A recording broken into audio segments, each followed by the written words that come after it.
What's up, everybody? It's your favorite show, Get a Bucket. I'm your host, Trey, and as usual, hope you're all having a wonderful, wonderful day. And as you can see, we got some guys on the screen that I ain't really seen too often, but expect them to be up here a couple times throughout the year. So we got here Nick and Brandon. Fellas, what's good with y'all? I'll start with Brandon since his name alphabetically goes first.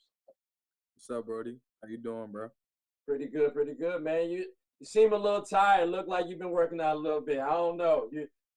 You good? You good? Look Yeah, like you lost your puppy. yeah. Little killer workout earlier, but I'm good.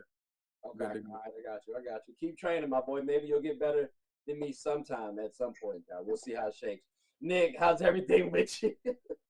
I- I'm doing well. I appreciate you having me back on. I've got the nice little caffeine running through the veins, so I'm ready.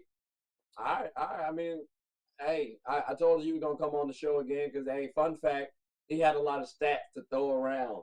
So Brandon, as you know, both of you and I know, stats ain't all part of the game, but they do kind of help sway some things a little bit. So, and he was also giving a little context as well with those stats. I definitely wanted to bring Nick back onto the show. All right, ladies and gentlemen, we are back. Listen. We got a wonderful division to talk about, all right? And before we do that, I just want to give a nice little WNBA plug. Shout out to Asia Wilson, because she did just drop 53 of them things.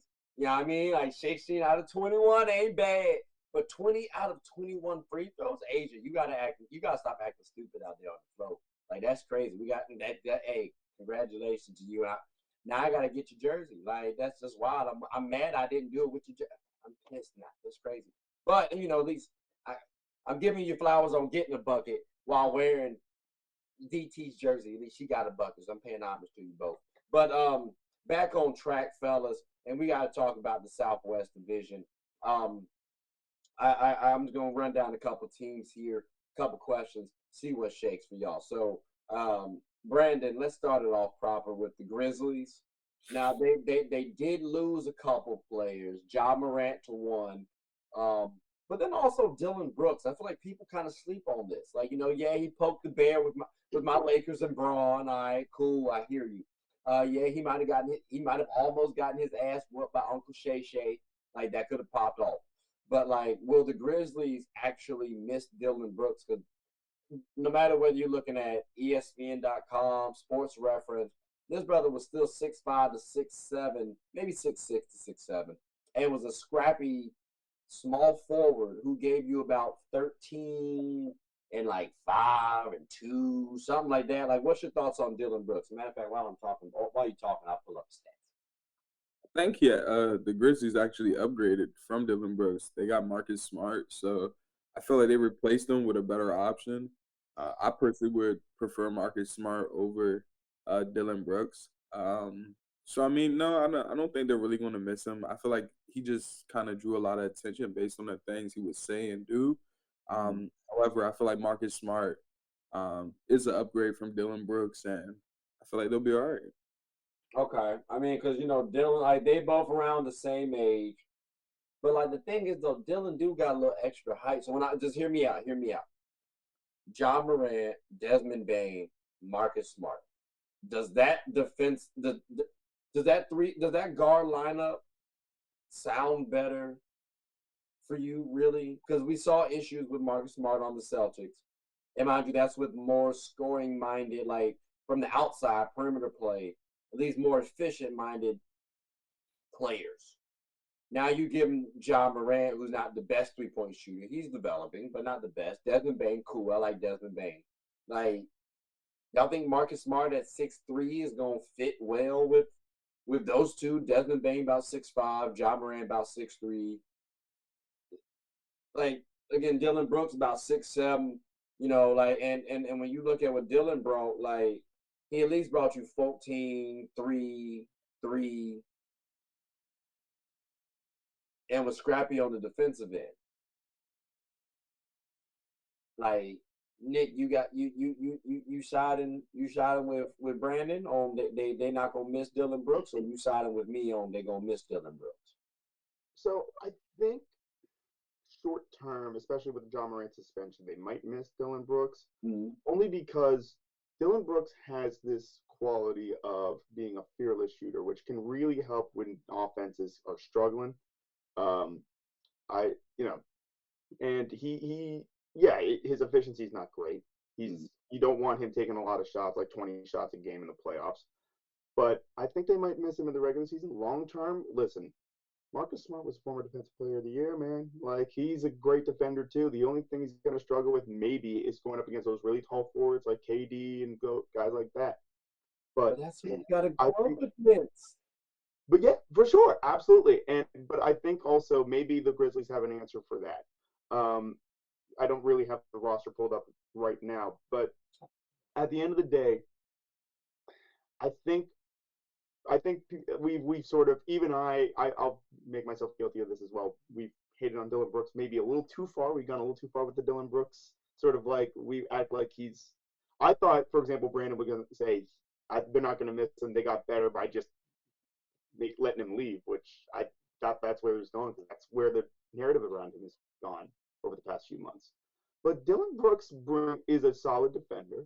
He's a solid shot maker. Takes too many shots, but he's a solid shot maker. He's a solid wing player, and you know, I think they get Brandon Clark back, who I think is a great player. Who I think that's an incredible addition for them. I want to call it an addition because they really missed him. Man, that's the same play they got last year, bro. I'm gonna be honest with you. Like Right.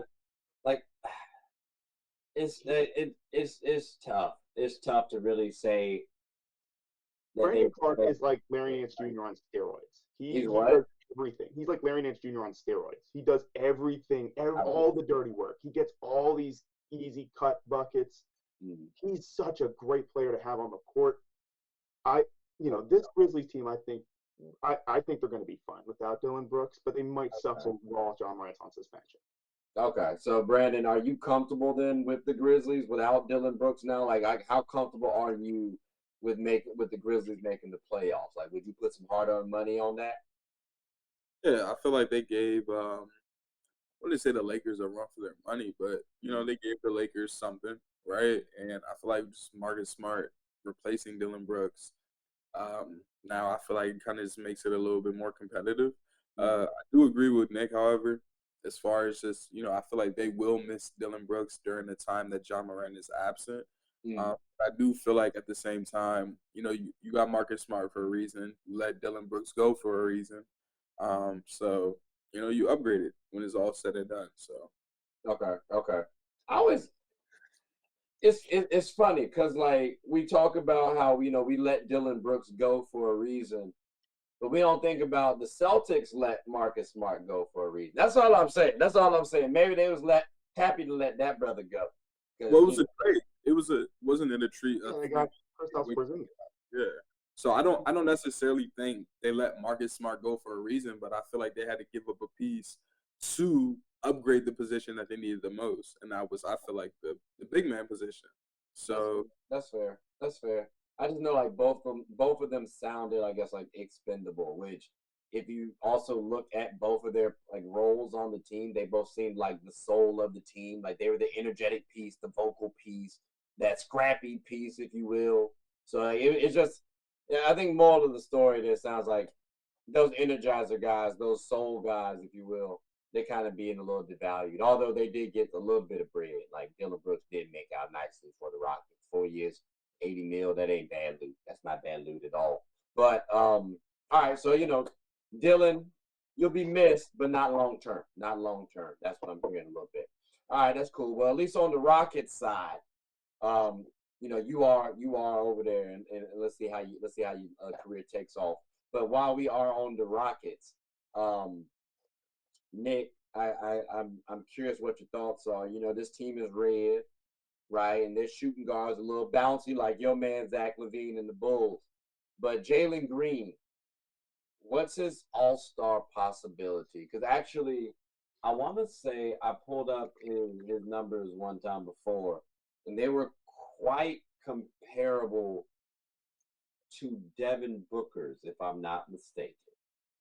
And I'm pulling up their stats right now. But what's your thoughts on Jalen Green becoming an all-star? Like, would it be this year, next year, ever? Like, What's your thoughts on that? If you had to put a number, just give me one number. If I had to put a number on it, good, because I was about to go into a long advance. That was going to be my one advanced statistics sort of like rant. But if I had to put a number on it, trends have shown it's actually quite low at this point. He's got a lot of volume. He's got a lot of volume, and I have a lot of faith. I was really high on Jalen Green coming into the draft. Right. But if I had to put a number on it, I would probably put it closer to like 20% at this point, given how that pattern has played out in the past. Okay. Okay. So I mean, I will keep it quick like that. I don't want to. I would highly recommend, basically for my reasoning, I would highly recommend the J. Kyle Mann video. Can you salvage a first round bust or something video along that line? I think it's a great video. I think it basically sums up my trepidations about Jalen Green. Okay. Okay. Brandon, what's your thoughts on Jalen Green? Can we get an All-Star berth anytime soon, or is that too early for the young fella, or is that too lofty expectations in general? I mean, like let's just want to say real quick for his career. Yeah, he's only played a couple seasons, but at least he's improved. We got 17, then 22 points the rookie, like from rookie to sophomore year. He's improved his assists, steals, went down on blocks a little. Like he trying. Like, what's your thoughts? New coach, by the way, Ime Udoka, shout out. He with Dylan Brooks now. Fred VanVleet, decent playmaker. Can we make something shake? I think with the addition of a new coach and Fred VanVleet and also Dylan Brooks, I feel like a lot of the responsibility is going to be taken off of Jalen Green. Mm-hmm. I think he's going to be a solid player. However, I don't feel like he's going to be an all-star, at least anytime soon. Okay. I mean, I see the work he's been putting in. I mean, at least what I've seen on social media. Right. Looks like he's been grinding this offseason. Looks like he's been cooking, to be honest with you, in the videos I've seen. However, I just don't think Jalen Green will be an all-star anytime soon. Maybe in the next couple of years, they kind of start being an all-star discussion. But I don't feel like he's an all-star type player. Okay.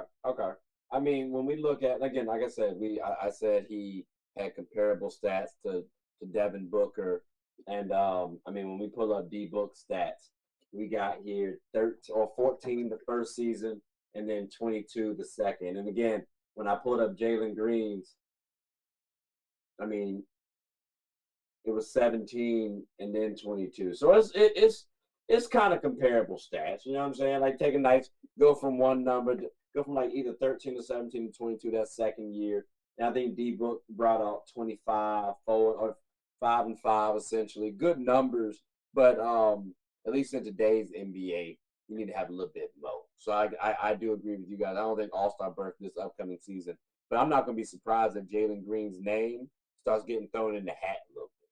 Like I can start seeing Jalen Green, especially if he starts let this man catch a couple bodies out there and be on highlighted all the time. I bet you money he'll be at least a reserve or like something. Like, oh yeah, someone gonna get injured and he gonna get voted in. Like that, like when LaMelo Ball got it. Like he got his was an asterisk for me because he got voted in because someone got injured. It happened. But yeah, Jalen Green, if you want to be on the All-Star game this season, keep doing what you've been doing. Get about 25 plus, and then get a body or two every month. You know what I'm saying? Like start if you need some motivation, listen to Chris Brown. He got you some good music out there. Catch your body. But listen, we're gonna transition in from the Rockets. And let's talk about the Pelicans because I feel like, this brother does love getting a body on and off the court in Zion.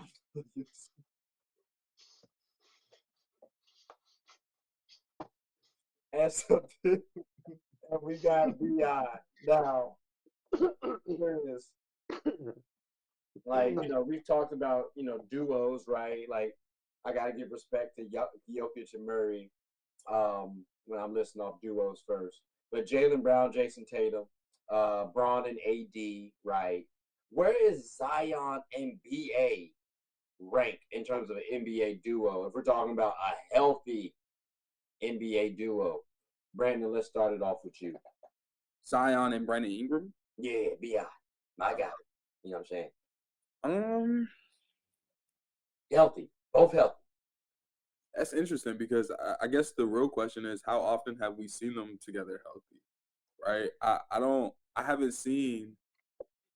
I don't know. I've seen it a little bit, but I feel like he's been hurt more than they've been hurt more than they've actually played together.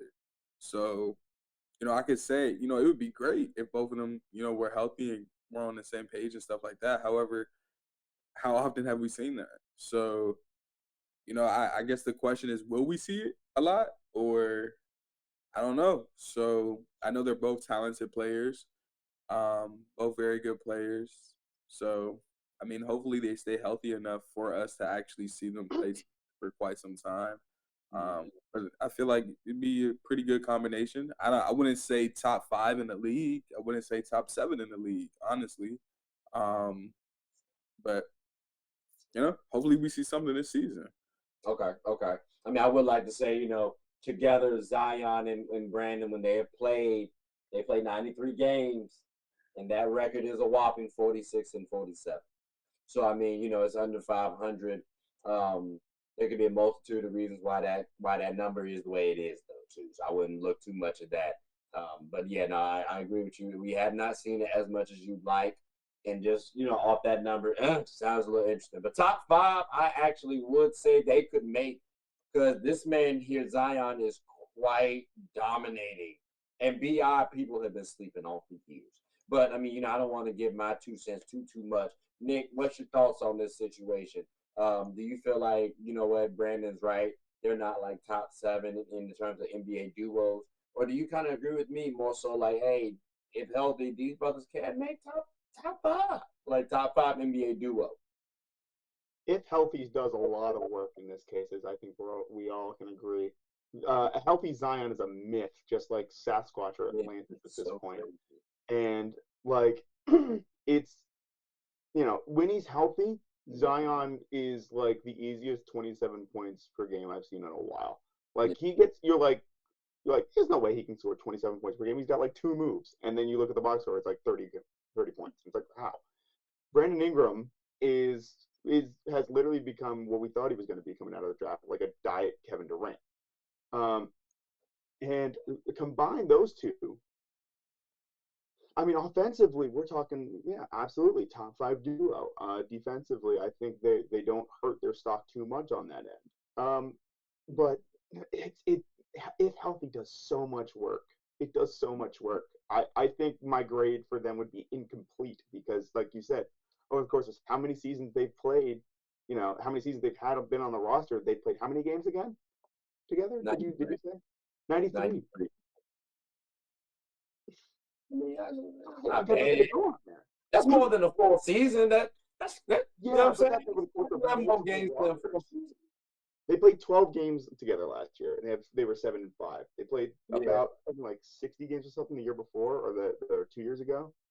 Um, 93. They played 12. They played how many games? How many seasons they played together? Is so it in two now? 2021, Three? Is this was their third season? Because we well, traded yeah, them Zion was hurt a 2019. whole year. So We traded them 2019. They drafted Zion that following season or same season. I forget which one. yeah, so Brandon Ingram's always been on the team, and Zion's been there. So they played They, a they grand drafted total they of drafted him 100. afterwards. They drafted him afterwards. Yeah, Yeah, okay. All right. So if that's the case, that over a couple seasons, 90 games, I mean, it's still a full season if you put them all together plus. But yeah, no, it's not a lot of games played. So like incomplete sound, I'll hear that. Because I don't definitively want to say no. I do definitively want to say top 5 because I personally believe that much in Bi's talent and Zion's dominance. But I mean, I'm not mad at you, Brandon, when you say they're not top 7 too because they haven't proved it. And nowadays, it's what have you done for me lately? And like, I'm a Duke fan, so I'm biased. Both of these boys came from Duke. You know what I'm saying? Like that's how I feel. But I'm not mad at that. All right. So then let's leave the Pelicans alone and let's fly on down to the Mavericks real quick. Um, and these two players, I don't know one how long they're gonna be on the team, and then two how much they're gonna get talked about. But I think they could get talked about a little bit. Nick, let's start it off with you. Jalen Green, I'm sorry, Josh Green and Jaden Hardy. They were talked about in being traded. and like people are seeking out trades for these two players because they're good players, like they're good young players, like essentially two young guards. Um, is it right for the Mavericks to want to trade these two young guards? I mean, right now you don't have the most youth and talent on your squad. You got Luca, you got Kyrie, yes. You probably getting rid of Christian Wood. Tim Hardaway Jr. is getting older now. JaVale McGee, I don't remember if he's on the team anymore. Like it's looking a little. So look, I'm a little curious if I'm Mavs fans, what the hell is going to happen after 2 seasons? Because Luka could also be leaving in 3 seasons, and I need to see something that's either going to be a bridge or something that's going to entice Luka to stay. So those two players are part of those reasons why I would say Luka might want to stay. But what's your thoughts on those two? Should they be in trade discussions? Because you could flip them for somebody else now. So when you listed this topic, I was I was very intrigued because I was like, yeah, I mean, these are two solid prospects, but really, like, trade, people are interested. And I looked into these reports, and yeah, there's a lot of interest. There's a lot of teams sniffing around these two players. And what's even crazier is that, according to a report about the trade that went on, John Collins, and all these other trades that happened, the Mavs were interested in Clint Capella. And long story short, essentially, the Mavericks wanted Hardy and Green. And the Mavericks said that's a non starter. So, I mean, the Mavericks clearly think they have something in these two guys where they don't want Clint Capella for these two. So I don't know that I would have them that high, but I'm not in that building. I'm not Mark Cuban. I'm not anybody in that front office. I'm not anyone in that locker room. So clearly there might be something that we don't know about with these two, and maybe we're looking at some absolute just titans coming out of that development. So uh, my feeling is on it. I don't know anything apparently. I don't know anything apparently. It's crazy. Brandon, what's your thoughts there? Because like I said, I'm kind of high on these boys. I don't want to trade them. Nick, like he said, he was kind of surprised by this trade because he didn't think it was really going to be too much stock into him like that. What's your thoughts on these two players? And again, just give you guys context for the teams. You know what I'm saying? Here's the roster in terms of the Mavs.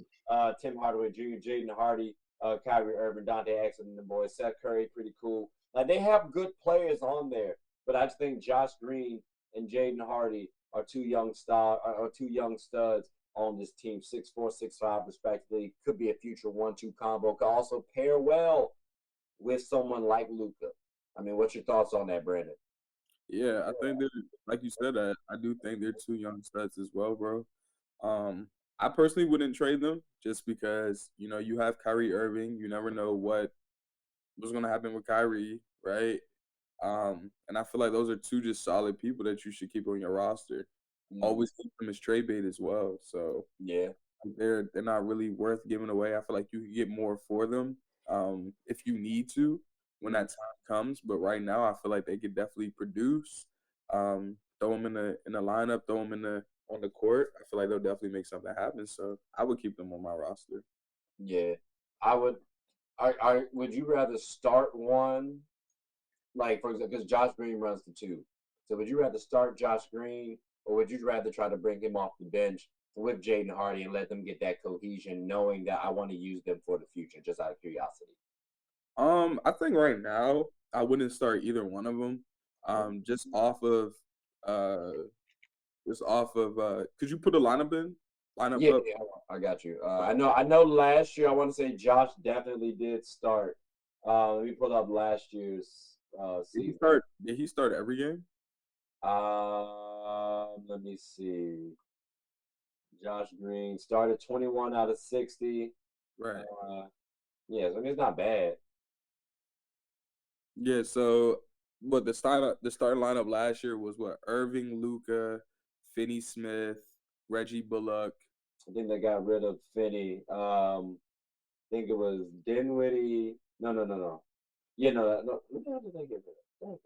Hey, let me go to the playoffs. I forgot. They did not go to the playoffs. That was a slap in the Yeah, face. good luck with the playoff run. Yeah, Luca, Kyrie. I want to say, I got you. What's his name was was it Mavericks. Dwight? I don't think Timmy started. Tim Hardaway definitely started. Did he? No, he started 45 games. You're right. You're absolutely right. But there was some games where he's like, was he in? No. What the hell was He had to be hurt. Tim Hardaway never came off the bench for the Mavs. Nah, but he played 71 games though. So they're Luka, Dwight, Reggie, Tim, and Kyrie. Let's take a I look. don't know. That's a little. Well, because I know that trade messed up their roster a little bit because it used to be Their White. their rotation, for example, against the Lakers, which was post the trade, was Irving, Doncic, Bullock, Justin Holiday, Dwight Powell, and then they had Hardaway, Christian Wood, Josh Green, Ntilikina, and Markieff Morris off the bench. But So- Josh starts 21 of these games too, though. So they, I don't remember when they switched him in there because when Kyrie came, unless like he started the same amount of games as Kyrie, but Kyrie also got there 20 games and he's playing 6. That's why I don't remember when. I remember seeing Josh Green start. Well, I remember Jason Kidd gave Josh Green no leash. Once he started playing kind of poorly, which I mean a young buck is going to do, he was like no minutes, and it's just give him some time, give him some room. But they were apparently competing for a playoff spot they were never going to get. So I mean, as a three, yeah, I guess maybe it was during that time too, as a 3-and-D player. Because I mean, if I'm looking at his numbers right here, 9 points on 40% from the three, that's not bad. Even though he's only making 1 a game, that's not bad at all. So I ain't mad at that. But okay, I was. Long story short, neither of us want to trade these 2 players. So that works. That works for me. Okay. Let's see.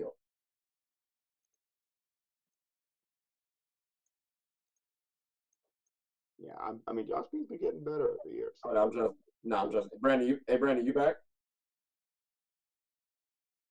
You're. Nah, he clicked off. Okay, I was about to say that was. I was wondering what happened. But like, all right, yeah. So what we'll do is we'll go ahead and transition on to the final team, ladies and gentlemen. Um, make sure this boy don't sit up here and log back in. I think he'll be sort of in the backstage when he comes back in, so you'll have to let him back in, right? No, he said his phone died. That's tough. It's fun. Charge your phones, people. Yeah, you gotta charge your phone. Or be on compy like us tech savvy people. And by tech savvy, I mean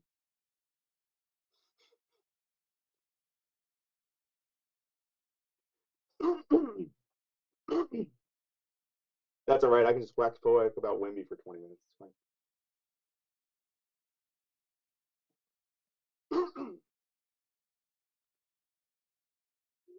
I'm checking to see if he wants to join still. Hold on. We'll take a quick little hiatus to come back, I guess. Damn, what were we talking about last time? I don't even remember no more. I know his team. I just don't remember what specific. I know who. I just don't remember if we was. I think we was going to transition to after the technical. Yeah, after the technical difficulties, we back and now we back with a little action going. So let's just go ahead and move on. From the Mavericks. I think, long story short, it sounds like everybody's saying, let's not trade Hardy and Green. Like, the Mavs, keep them in place to work well for your team. Think about your future, right? So then, thinking of futures, let's talk about the Spurs real quick. They just, they went number 1, right? They got Victor Wembanyama, you know what I'm saying? That's kind of cool. That's kind of nice. 7'4", 7'5", Kevin Durant mixed with Kareem Abdul-Jabbar. That's what everybody talking about. Cool. But like, Brandon, real quick, what if the Spurs are getting the number 1 draft pick again because of their record is that trash? Like, are you going to be surprised, or like, is that a problem to you? Because I mean, they were the number 1 pick this season, and we're now talking about a young fellow who's just now entering the league. So, I mean, is it going to be a surprise or a problem? I don't think it would be a surprise. Just when I just look at the overall layout of like all the teams in the NBA right now, I wouldn't, it wouldn't be a surprise to me, to be honest with you. So I don't expect much from the Spurs this season. I don't think one player would just change the whole dynamic of the team and just make that much of a difference. Although I do feel like he's unique in his own way. I don't feel like he's going to just take the team to the playoffs this first year. So I wouldn't be surprised if the Spurs end up getting a #1 pick again next year. Um, so yeah. Okay, okay. Yeah, nah, it's a little wild. Again, I've talked to some Spurs fans. I think I told you about this before, but like someone put $100 that well, they bet me $100 that the Spurs would have a better record than my Lakers. Like that's kind of aggressive. Like that's not gonna happen at all. Nick, what's your thoughts? What's your thoughts on the Spurs? And let me try to pull up the Spurs actually organization. You know what I'm saying? Let me try to pull up their roster. Do you think the Spurs are going to sit up there and have a a #1 pick again, or do you think you know what they might be all right this season? What's your thoughts? What's your thoughts? So, as somebody who has done a lot of work with Victor, like on Victor Wembanyama, so like scouting everything that, because apparently this guy, like you said, he came in with incredible hype. You know, some of the greatest, like in my basketball watching life, maybe the biggest like prospect that I've seen. But that being said, anybody with any sort of realistic expectations understands that he's going to be great defensively immediately. I think he's going to be really, really good. I'm going to say great as a rookie for rookie standards. Offensively, he's going to struggle. He's going to struggle at first because he's going to have to get used to the physicality of the NBA. And he's going to be taking a lot of shots that maybe aren't going to be efficient yet, but maybe soon. But it does seem like the Spurs added a bunch of players. Devontae Graham, you know, they have a bunch of players in Jeremy Sochan, Gelton Johnson. They also added Reggie Bullock, I think, unless Basketball Reference is betraying me again, and Cameron Payne. They're clearly dedicated to not being the worst team in the league. I'm not saying this is a playoff team that this roster is talking about, but this is at least some respectable team that's going to sort of play hard, win games. They've got a lot of sort of players who have won before. I think they've done the right thing to bring in people who are veterans and who can teach the young bucks now that they got to sort of how to win. This is going to be sort of a transition period for them. So I don't think they're going to get the #1 pick unless they get really lucky. Okay, so you don't think they're going to be that bad that they're going to play? They'll win like 30-something games. Like it would have to be because they own somebody else's draft picks or something like that. It's not going to be off their personal play. Okay, all right, that's fair. That's fair. I think it's not going to be a problem if the Spurs get a #1 draft pick. Uh, but at the same time, I do think you'll kind of have to cut down the conversation of, oh, he's the most hyped player since Braun. He's going to do this, that, and the third. Because we got to remember, too, I mean, if he gets the #1 draft pick, I mean, Braun didn't necessarily get the #1 draft pick his next year. He did kind of, like, even though his team's a little bit different, I could say that Braun was on a better team than maybe Wemby is. But, like, Braun almost hit the playoffs, too. So I wouldn't want you to necessarily get the first pick. Like, that does sound a little tough to me personally. I don't know. So like, I wouldn't be surprised, but it's like to a degree, it's like a small letdown. Like, damn, Wemby. All right, I guess it's not all on you. I'm just saying I wanted that differently for you personally. So it's not gonna be a surprise. It's not gonna be a problem. It's just gonna be like, oh, that's tough. It hurts. But for Spurs fans, it's a very real possibility too. Now though, it is possible. So don't get too high and mighty out there, ladies and gentlemen. Please don't. Please don't. But fellas, I greatly appreciate this.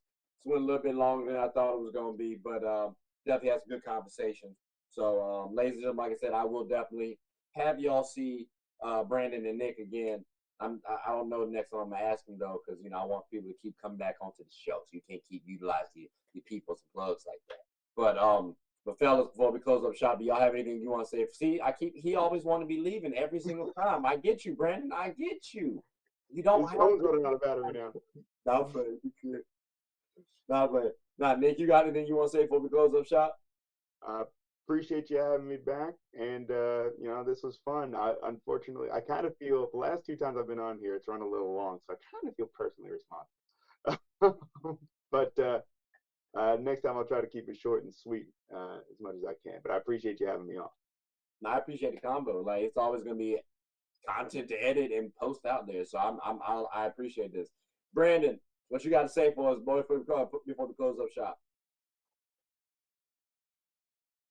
I can't hear you. We can't hear you. Someone get John Boy. Someone get John Boy on this. Read lips. Yeah, Oh, but he's gone. go just give us a second. Give us a second. Hold on, just one second.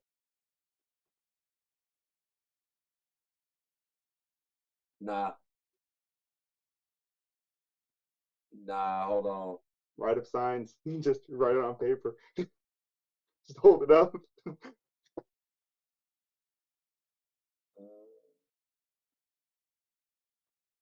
Accessibility. American Sign Hey, Language. hey, log out and come back in. Leave and come back in.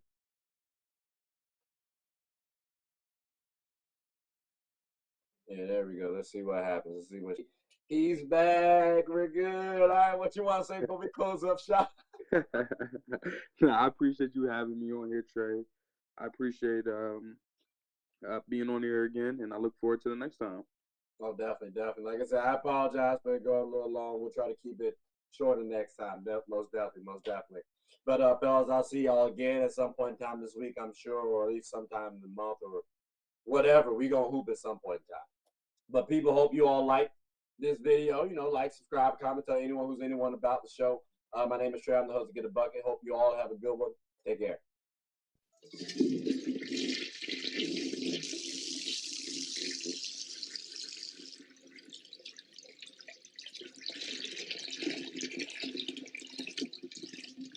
Oh, I did not know you guys were still here. As you can see, we're at the back end of the show. No pun intended, but look, hope you all enjoyed it. And before you go, please subscribe to the YouTube channel, follow the IG account, share the content to anybody who's anybody. And most importantly, leave your thoughts and comments below. But I got to go back and play Buddy in 2K, so let me unmute him real quick. Excuse me. Hey, boss, I'm back. Nah, you better catch this word. You know we get